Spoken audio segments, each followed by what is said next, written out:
Aklat ng Exodo, Kapitulo 15, na ang talata ay 11. Alamin naman natin kay Propeta David sa Biblia kung may kawanis ba ang Diyos. Ang sabi ni Propeta David, sa sinumang Diyos wala kang kawanis, sa iyong gawain walang makaparis, pagkat ikaw lamang ang Diyos na dakila. Aklat ng Awit, Kapitulo 86, na ang mga talata ay 8 hanggang 10. Alamin naman natin kay Propeta Jeremias sa Biblia kung may kawanis ba ang Diyos. Ang sabi ni Propeta Jeremias, wala nang ibang gaya mo, Panginoon. Ikaw ay makapangyarihan. Walang kasandakila ang iyong pangalan. Wala pa rin makatutulad sa iyo. Aklat ng Jeremias, Kapitulo 10, na ang mga talata ay 6 hanggang 7. Ano naman ang nakatalang sinabi ni Jesus sa Biblia patungkol sa anyo ng Diyos? May nakakita na ba sa anyo ng Diyos upang maiupit sa bato ang kanyang anyo at upang siya ay gawan ng larawan?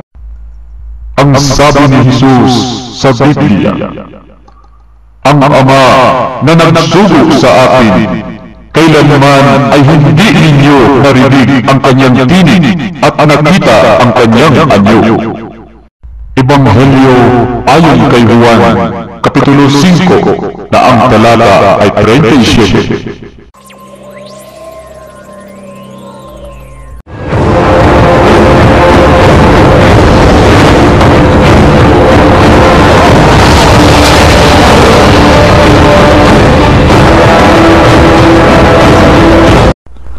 Ang pinag-utos ng Diyos sa lahat ng tao.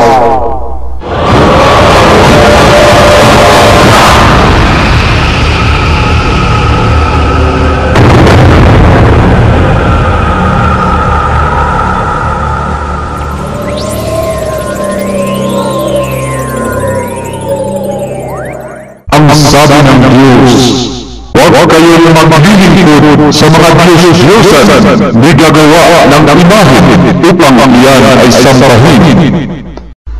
Levitico, Kapitulo 19, na ang talata ay 4. Ang sabi pa ng Diyos, huwag kayong gagawa ng Diyos-Diyosan o magpatayo ng mga inupipit na larawan o haliging sagrado o mga batong hinugisan upang sambahin.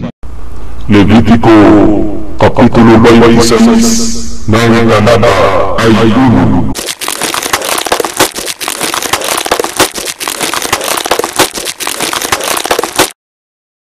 Dagdag pa ng Diyos, huwag kayong magkakaroon ng ibang Diyos maliban sa akin.